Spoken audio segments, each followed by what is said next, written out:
Hello दोस्तों, नमस्ते। कैसे हैं आप लोग? आशा करते हैं आप लोग ठीक ही होंगे। तो पिछले सेशन में हम आप लोग को टेंडर एंड टेंडर डॉक्यूमेंट जो यूनिट 3 था स्टार्ट यानी हो चुका था, जिस पर 2 लेक्चर अपलोड हो चुके हैं ऑलरेडी, और मतलब उसका लिंक दिया जाएगा डिस्क्रिप्शन में, जाके वहाँ से देख सकते हैं। और ऐसे में भी यूट्यूब पे सर्च मार सकते हैं डिप्लोमा विद सोनू के नाम से, आपको पूरा का पूरा लेक्चर सीधे मिल जाएगा। सो डियर मेरे फ्रेंड दोस्तों, आज इस सेशन में आप लोगों को बहुत ही इंपॉर्टेंट पॉइंट बताने जा रहा हूँ और बताएंगे, जो कि आपको 4 मार्क्स के पूछेगा। हम आपको यूनिट स्टार्ट करने से पहले ही बता दिए थे कि ये जो यूनिट है और इसके अगले यूनिट बहुत ही इंपॉर्टेंट है आपको एग्जाम पर्पस के लिए, जिससे आपको अच्छे से अच्छे मार्क्स आ सकते हैं। तो मेरे दोस्तों देखिए, आज जो हम बताएंगे यह बताएंगे कि किन किन पॉइंट इंक्लूड होने चाहिए, किन किन टर्म इंक्लूड होने चाहिए। कि एक ड्राफ्टिंग ऑफ टेंडर के मतलब होता है मेरे दोस्तों कि टेंडर बनाना। ड्राफ्टिंग और टेंडर के मतलब होता है टेंडर को बनाना, यानी कि टेंडर को बनाने के लिए किन किन पॉइंट की ज़रूरत होती है और किन किन पॉइंट हम इंक्लूड करेंगे, ये सब हम जानेंगे इस सेशन में। और देखिए, और उस टर्म और पॉइंट से हम आपको रूबरू कराएंगे, क्योंकि वो पॉइंट और टर्म बहुत ही इंपॉर्टेंट होते हैं। ऐसा भी कभी होता है, मेरी बात को ध्यान से सुनिएगा, ऐसा भी कभी होता है कि 4 मार्क्स में आपको 2 डिफिनेशन बोलते लिखने के लिए। 4 मार्क्स में आपको 2 डिफिनेशन बोलते 4 मार्क्स में 2 डिफिनेशन बोलते आपको लिखने के लिए, और वो दोनों डिफिनेशन इसी के पॉइंट से होगा। ठीक है, तो आप इस पॉइंट को बारीकी से समझे और अच्छे से क्लियर होकर समझे। हमें ये लगता है कि एक बार अगर आप यहाँ समझ लेंगे, उसके बाद 10 से 15 मिनट रिवीजन कर लेंगे, उसके बाद आपको कोई ज़रूरत नहीं है पढ़ने का। रिवीजन करते रहना चाहिए। तो हम चलते हैं। देखिए, जब आप टेंडर एक बनाएंगे, तो क्योंकि टेंडर जो नोटिस होता है, टेंडर को जो ड्राफ्ट तैयार करते हैं, टेंडर जो हम बनाते हैं मेरे प्यारे दोस्तों, उस टेंडर में सारी की सारी information as possible kindly information होना चाहिए। यानी एक ऑनर का इंफॉर्मेशन और एक कॉन्ट्रैक्टर का इंफॉर्मेशन। यहाँ जो भी काम होगा मेरे दोस्तों 2 पर्सन के बीच होगा, तीसरा पर्सन यहाँ पे नहीं आएगा। हाँ, थर्ड पर्सन विटनेस के रूप में होगा, उसके बीच कोई काम नहीं होगा। 2 पर्सन कौन कौन होगा? एक ऑनर होगा, एक कॉन्ट्रैक्टर होगा। मेरे माइंड को समझिए, मेरे बातों को ध्यान से सुनिए। यानी कि ऑनर और कॉन्ट्रैक्टर के बीच जो भी legal illegal satisfactory condition terms technology जो भी बात होगी, इस ड्राफ्ट टेंडर बनाते समय इसमें इंक्लूड होना चाहिए। तो इसमें जो इंक्लूड होगा मेरे दोस्तों, वह सबसे पहला टर्म्स होना चाहिए कि अगर मान लीजिए काम हम लेट से कर रहे हैं, सबसे पहले मान लीजिए काम हम लेट से कर रहे हैं, तो उसके लिए क्या होना चाहिए। काम अगर टाइम पे कर रहे हैं, उसके लिए क्या होना चाहिए। ऐसा भी हो सकता है एज ए फॉर सिचुएशन कि अगर आपको ऑनर क्वालिटी कुछ और कहा कि आपको कॉन्ट्रैक्ट दिया था कि हमको एक क्वालिटी का मटेरियल यूज करना है, इस स्ट्रक्चर में होना चाहिए, और आप कॉन्ट्रैक्टर घोटाला कर दिया, यानी कि प्रॉफिट ज़्यादा मार कमा लिया। तो उस सिचुएशन में क्या होना चाहिए, टाइम से वर्क कंप्लीट नहीं हुआ और जितना कॉस्ट का प्रोजेक्ट था उससे ज़्यादा कॉस्ट लग गया। उस सिचुएशन में क्या होना चाहिए, मटेरियल कहाँ अवेलेबल होना चाहिए, क्योंकि कंस्ट्रक्शन साइट ऐसा नहीं है कि वहीं होगा। कंस्ट्रक्शन वहीं पॉसिबल है जहाँ पर मटेरियल अवेलेबल हो, ऐसा तो कोई बात नहीं है। एक हिली एरिया में भी कंस्ट्रक्शन हो सकता है, वहाँ मटेरियल तो अवेलेबल नहीं होगा। एक जंगल में भी कंस्ट्रक्शन हो सकता है, वहाँ तो मटेरियल अवेलेबल नहीं होगा। यानी कहने का मतलब मटेरियल अवेलेबल हो तो कहाँ अवेलेबल होना चाहिए, किस लोकेशन पर होना चाहिए, इकोनॉमिकल होना चाहिए, स्ट्रक्चर कैसा होना चाहिए, सारी की सारी टर्म्स एंड टेक्नोलॉजी बात जितनी होती है इस पॉइंट पर इस टेंडर बनाते समय ध्यान दिया जाता है। ठीक है मेरे दोस्तों, तो हम ये जानते हैं कि सबसे पहले आपको समझ में आ गया होगा। तो चलिए, हम पहला पॉइंट जो इसमें होना चाहिए, वो पहला पॉइंट यह होना चाहिए कि जो भी मटेरियल हो, यानी कि जो कंस्ट्रक्शन यानी हम बनाएंगे तो उस समय जो मटेरियल होना चाहिए उसका लोकेशन क्या होना चाहिए। यानी कि जो भी हम कंस्ट्रक्शन तैयार कर रहे हैं, उस कंस्ट्रक्शन में जो भी मटेरियल का यूज किया जा रहा है, उस मटेरियल कहाँ होना चाहिए, उसका लोकेशन कहाँ होना चाहिए, उसका मैप कहाँ होना चाहिए, हम जानेंगे सबसे पहला पॉइंट। बात समझ में आई? कैसे कैसे बालक हो यार, क्या क्या कमेंट फर्जी करते रहते हो। अरे यार बच्चा, मतलब क्या चल रहा है, मजाक चल रहा है क्या? ना बताओ, मतलब यहाँ मजाक चल रहा है? कैसे कैसे बालक हो यार। अरे पढ़ो, पढ़ने का टाइम है। हमको ये बताओ यार, हमको ये बताओ, जो भी बंदा बाहर रूम लेके रहता है या घर पे रहता है, ठीक है, सबकी बात को मैं ये बताओ, जब तुमको भूख लगता है, जब तुमको भूख लगता है तो मम्मी पापा पैसा देते हैं खाने के लिए। जब जरूरत पड़ता है रिक्वायरमेंट पैसे की पढ़ाई में तो मम्मी पापा देते हैं। यानी सारी ज़रूरतें तुम्हारे मम्मी पापा पूरे करते हैं दोस्त। तो फालतू के बातों में क्यों लगा रहा हो, दिन भर फ़ोन पे लगे रहते हो। अरे यार उसी फ़ोन का सही यूज करो ना, फ़ोन से पढ़ा करो, फालतू के मैसेज करते रहते हो। चल देखो, कोई पर्सन दिल पे नहीं लेगा यार, बोलते हैं आप ही लोग के लिए। देखिए, सबसे पहला ये पॉइंट था कि जो भी मटेरियल अवेलेबल हो इस कंस्ट्रक्शन में यूज होना हो चाहिए। जो भी मटेरियल, उसका लोकेशन कहाँ हो। तो मेरे दोस्तों, जो भी मटेरियल यूज हो रहा हो कंस्ट्रक्शन में, उसका location as far as possible, जितना हो सके, जितना जल्दी या जितना हो सके कंस्ट्रक्शन के नियर रहना चाहिए, यानी कंस्ट्रक्शन के नज़दीक रहना चाहिए। अगर हो सके तो कंस्ट्रक्शन पे अवेलेबल है तो और ज़्यादा अच्छा है, लेकिन कंस्ट्रक्शन से जितना नज़दीक हो सके। अब हिली एरिया में तो कंस्ट्रक्शन मटेरियल अवेलेबल नहीं हो सकता है, तो उसके लिए नज़दीक होना चाहिए। ताकि नज़दीक इसलिए होना चाहिए, ऐसा नहीं है कि बम्बे में भी मतलब ऐसा नहीं है पटना में कंस्ट्रक्शन हो रहा है तो बम्बे से भी मटेरियल आ सकता है। क्यों नहीं आ सकता, पैसा है तो आदमी कहीं से भी कुछ कर सकता है मेरे दोस्तों, है कि नहीं, है कि नहीं। तो उसमें ज़्यादा कॉस्ट लग जाएगा। अगर पटना का कंस्ट्रक्शन हो रहा है और पटना में ही मटेरियल मिल जाए बम्बे की अपेक्षा, तो बम्बे से लाने में जो ट्रांसपोर्ट कॉस्ट लगेगा, जीएसटी कॉस्ट लगेगा, उससे कहीं कम पटना में काम हो जाएगा। तो कौन, पटना वाला अच्छा। इसीलिए मटेरियल जो है जितना नज़दीक हो सके कंस्ट्रक्शन का नियर मौजूद हो तो इकोनॉमिक होता है, और जब भी इकोनॉमिक होगा तो ऑनर का पैसा बचेगा, है कि नहीं। तो पहला ऐसा थोड़ी है नियर होगा तो कॉन्ट्रैक्टर का पैसा बचेगा, नहीं मेरे दोस्त, कॉन्ट्रैक्टर का क्या पैसा बचेगा, कॉन्ट्रैक्टर को और खींचने की कोशिश करेगा ना। जितना ज़्यादा प्रोजेक्ट चलेगा, जितना देरी टाइम, तो उतना ज़्यादा वो खींचने का कोशिश करेगा। तो मेरे दोस्त ऑनर को बेनिफिट होता है इसमें सडनली। अरे बात समझ में आई कि नहीं आई, हमको ये बताइए। जितना भी प्रोजेक्ट बनाने के लिए बिल्डिंग वर्क में जितना भी मटेरियल हो वही होना चाहिए, ठीक है। सबसे पहला मटेरियल लोकेशन ये सब होता है। अगला जो है वह देखिए, अगला इसमें इस टेंडर बनाते समय दूसरा जो पॉइंट रखा जाता है एस्टिमेटिंग कॉस्ट का रखा जाता है। एस्टिमेटिंग कॉस्ट का रखा जाता है यानी कि जब हम टेंडर का ड्राफ्ट यानी टेंडर का पूरा पेज तैयार करेंगे, इस तरह से पूरा टेंडर मान लीजिए पेज है, इसको तैयार करेंगे, उसमें सब दूसरा जो हम पॉइंट इंक्लूड करेंगे एस्टिमेटिंग कॉस्ट। अब बात आता है कि सर एग्जाम में क्या हम लाइन बाय लाइन लिखे? नहीं मेरे प्यारे, कौन इंसान को लाइन बाय लाइन याद रहेगा। अच्छा ये बताइए, एस्टिमेटिंग को सेकेंड पॉइंट पर ना हो कि हम फोर्थ पॉइंट पर लिख दें तो क्या हो जाएगा। अरे उस पेज में, उस टेंडर ड्राफ्ट में एस्टिमेटिंग कॉस्ट रहना चाहिए तो रहना चाहिए, चाहे वो फर्स्ट पे हो, चाहे वो फोर्थ पे हो, चाहे वो सेकेंड पे हो, इसमें कोई टेंशन नहीं रहना। जल्दी एस्टिमेटिंग कॉस्ट जो होता है, यानी दूसरा पॉइंट में एस्टिमेटिंग कॉस्ट है। तो जितना भी इस प्रोजेक्ट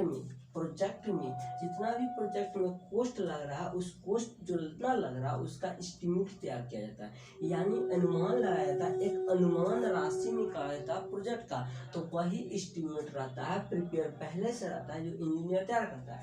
तो वह एस्टिमेट इस टेंडर नोटिस में, ड्राफ्ट में नोटिस रहना चाहिए, ताकि उसी को अनुमान लगा के ऑनर जो है कॉन्ट्रैक्टर को बोले इतना का कोई प्रोजेक्ट है, इतना में कीजिए। तो कॉन्ट्रैक्टर समझ पाएगा कि हमसे होगा कि ना। तो दूसरा पॉइंट मेरे दोस्तों एस्टिमेटिंग कॉस्ट था। तो चलिए अब ये दोनों जो पॉइंट है, पहला लोकेशन ऑफ एबिलिटी और दूसरा एस्टिमेटिंग कॉस्ट, दोनों पॉइंट को पारी करके आप नोट कर लीजिए। उसके अब जो अगला जो पॉइंट इंक्लूड होना चाहिए स्टैंडर्ड नोटिस में, वो टाइम लिमिट होना चाहिए। क्या टाइम लिमिट करने का मतलब एक ड्यूरेशन। ऐसा नहीं है कि कंस्ट्रक्शन 1 महीना का था और 2 महीना होते रहता है, उसमें कॉन्ट्रैक्टर को प्रॉफिट है मेरे भाई, ऑनर को घाटा है, तो ऑनर क्यों घाटा समझ जाएगा। इसीलिए वो टाइम लिमिट लगा देता है कि अगर इस टाइम से ज़्यादा देरी काम किया तो उससे कॉस्ट लेंगे। यानी मेरे दोस्तों टाइम लिमिट बहुत ही जरूरी है, यानी कि टाइम के अंदर अगर काम किया तो ठीक है, नहीं किया तो पेनाल्टी ठोको। अब पेनाल्टी क्या है आगे जानते हैं, फिलहाल आप ये समझ लीजिए पेनाल्टी नाम का एक शब्द है, वर्ड है, ठीक। यानी कहने का मतलब मेरा यही था कि जो भी वर्क होना चाहिए वह टाइम लिमिट के अंतर्गत होना चाहिए। टाइम से ज़्यादा हुआ तो पेनाल्टी वर्क। चलिए इसको नोट है। अगला जो पॉइंट इसमें इंक्लूड होना चाहिए वह सिक्योरिटी डिपॉजिट होना चाहिए। क्या यानी कि सिक्योरिटी डिपॉजिट स्टैंडर्ड बनाते समय सिक्योरिटी डिपॉजिट इसमें नोटिस होना चाहिए। सिक्योरिटी डिपॉजिट क्या आपको बताते हैं, ठीक है, ऐसे शायद अभी बताया नहीं ना, ये समझ लीजिए आप। अभी देखिए, अभी अगर सिक्योरिटी डिपॉजिट पे हम छेड़छाड़ करेंगे ना तो बहुत आगे चला जाएगा, सिलेबस को देखते हुए चलना है। तो सिक्योरिटी डिपॉजिट बहुत ही अच्छा से आगे बताएंगे। फिलहाल आप देखिए, एक्चुअली जो सिलेबस बनाया गया ना वो पढ़ने के ऊपर नहीं बनाया गया। ये बताइए यहाँ पर सिक्योरिटी डिपॉजिट का यूज करने का क्या फायदा है, जब सिक्योरिटी डिपॉजिट पता ही नहीं है। अरे जब चलने आता ही नहीं है, किसी पर्सन को गाड़ी चलाने आता ही नहीं है तो उसको गाड़ी देने से क्या फायदा है। और जिस पर्सन को चलाने आता उसको तो ना, तो वह ज़्यादा अच्छा बेहतर चलाएगा। अरे यार जिसको सिक्योरिटी डिपॉजिट पता ही नहीं उसको यहाँ पढ़ने पड़ता। तो अभी नाम एक समझ लीजिए कि सिर्फ सिक्योरिटी डिपॉजिट होता है। इसके आगे इस वीडियो में, नेक्स्ट वीडियो में अच्छा से डिटेल जानेंगे, ठीक है। तो समझिए, ऐसा नहीं कि हमें नहीं आता, हमें सब आता है, पूरा कॉन्ट्रैक्ट आता है। तो हम क्या पूरा कॉन्ट्रैक्ट एंड अकाउंट आपको बता दें तो आपको ओवरफ्लो करने लगेगा, ठीक है, ओवर माइंडेड हो जाना। चलिए कोई नहीं। देखिए, तो सिक्योरिटी डिपॉजिट 5 से 10%, सिक्योरिटी डिपॉजिट 5 से 10% होता है। ये जितना आपका एस्टिमेट कॉस्ट है उसका 5 से 10% ऑनर क्या करता है, ऑनर या डिपार्टमेंट, क्या यहाँ ऑनर डिपार्टमेंट कंफ्यूजन दोनों की, ऑनर क्या करता है कॉन्ट्रैक्टर से 5 से 10% सिक्योरिटी डिपॉजिट ले लेता है। अगर आप कहीं गड़बड़ किए काम में, कहीं घोटाला किए, कहीं काम से मतलब टाइम से बेसी ले लिए, कहीं मटेरियल गलत यूज कर लिए, मतलब मेरा जो भी सेटिस्फैक्ट्री क्राइटेरिया था उसको आप क्रॉस कर गए, तब 5 से 10% सिक्योरिटी डिपॉजिट जब्त हो जाता है। यानी कि ऑनर रख लेगा, आपको देगा नहीं। और 5 से 10% सिक्योरिटी डिपॉजिट कंपनी नहीं होता। 1 करोड़ का टेंडर निकलता है, 1 करोड़ का 5 से 10% आप लोग निकाल लीजिए। तो ये था चौथा टर्म। अगला टर्म जानते हैं, नोट कीजिए।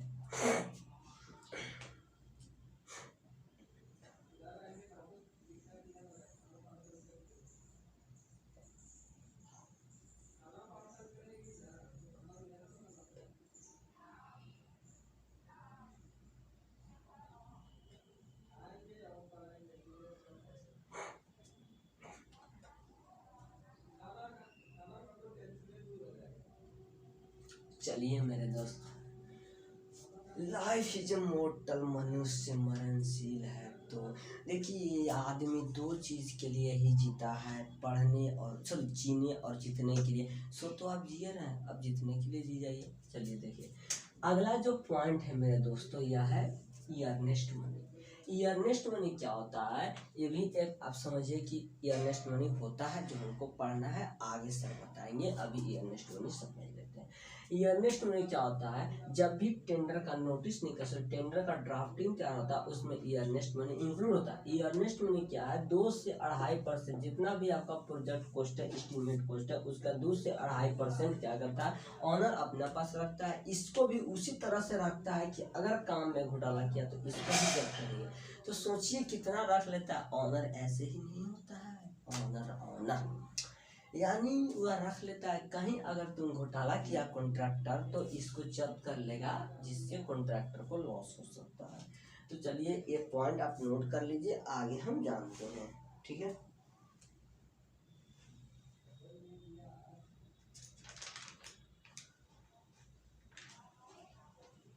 चलिए, अगला जो टर्म है मेरे दोस्त, अगला जो टर्म है, साथ जो भी टर्म हो, अगला जो टर्म हो यह है रिजेक्टेड टेंडर। यानी कि रिजेक्टेड टेंडर ऐसा बात नहीं है, रिजेक्ट टेंडर ऐसा बात नहीं है मेरे दोस्तों कि टेंडर को रिजेक्ट नहीं किया जाता।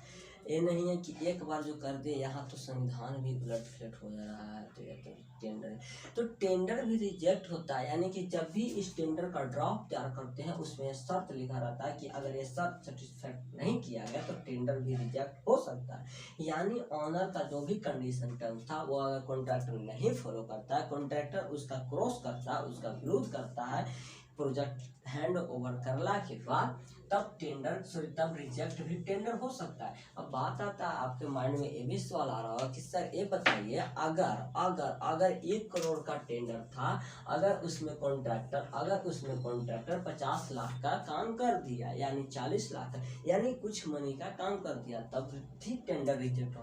हाँ मेरे दोस्तों, अगर 1 करोड़ का टेंडर था और कॉन्ट्रैक्टर 40 लाख का काम कर दिया, अगर वह 40 लाख का काम सही किया, मेरे बात को ध्यान से सुनिए आप, अगर वो काम 40 लाख का सही किया है, 40 लाख का अगर वो काम सही किया है, तब तो वह ऑनर 60 लाख उससे लेगा और टेंडर को रिजेक्ट कर देगा, टेंडर को अनवैलिड कर देगा। लेकिन अगर कॉन्ट्रैक्टर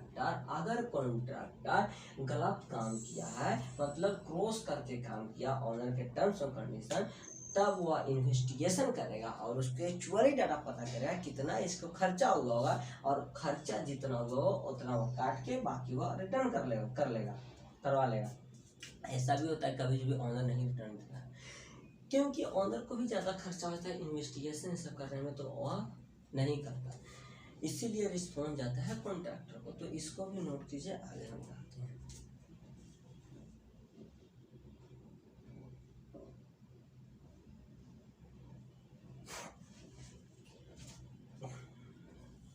नोट कीजिए हाल ही आप लोग इसको।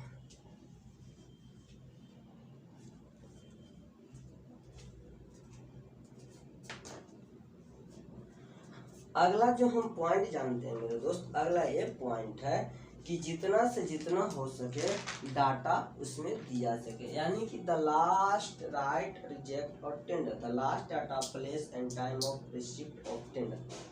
चलिए, इतने सारे पॉइंट आपको जानने हैं मेरे दोस्त। अगर 4 मार्क में पूछे तो 2-3 लिख दीजिए, अगर 6 मार्क में पूछे तो सब लिख दीजिए। इससे बेसी हमको नहीं लगता है कि आपको कुछ जानने की रिक्वायरमेंट है। जानने का तो बहुत जानना है, एक्चुअली हम गवर्नमेंट जॉब के लिए पढ़ते हैं, सीखने के लिए कहाँ पढ़ते हैं, है कि नहीं? तो मेरे दोस्त इतना आप नोट कर लीजिएगा तो आपको अच्छा खासा एग्जाम में मिल जाएगा।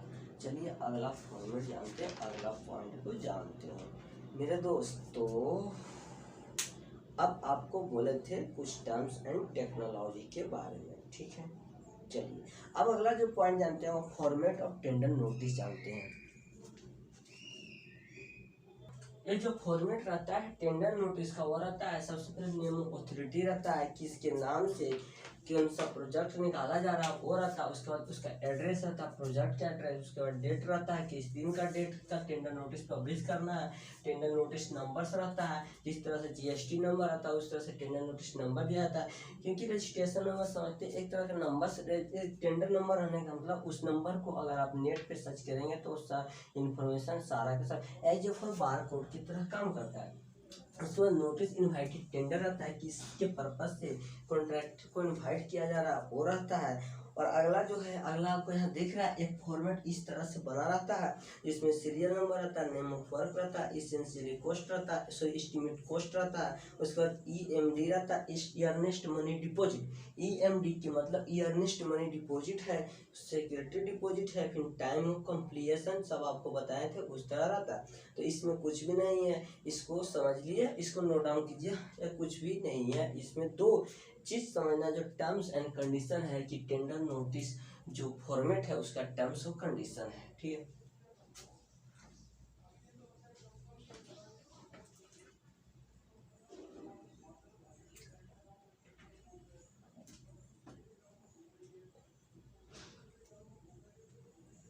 चलिए इसका जो टर्म्स एंड कंडीशन है, पहला टर्म्स कंडीशन यह है, बोलता है पहला जो टर्म्स और कंडीशन है कि इसमें लास्ट डेट, टाइम लिमिट और रिसीव ऑफ टेंडर प्लेस, यानी किस जगह पे टेंडर को रिसीव किया जाना चाहिए, last date, starting date, time limit, ये सब इंक्लूड जरूर रहना चाहिए। उसके बाद टेंडर रिजेक्ट कब किया जाएगा, सही पर्पस, सही कारण, ये सब टेंडर कब रिजेक्ट किया जाएगा, सही टाइम, सही पर्पस, ये सब सारा का सारा इसमें इंक्लूड होना चाहिए मेरे दोस्तों। तो आशा करते हैं आप अच्छे से समझोगे। सो नेक्स्ट वीडियो में हम नेक्स्ट समझेंगे। नेक्स्ट वीडियो में आपको सबसे पहले अर्नेस्ट मनी सिक्योरिटी डिपॉजिट से आपको रूबरू कराएंगे। So thank you for last watching.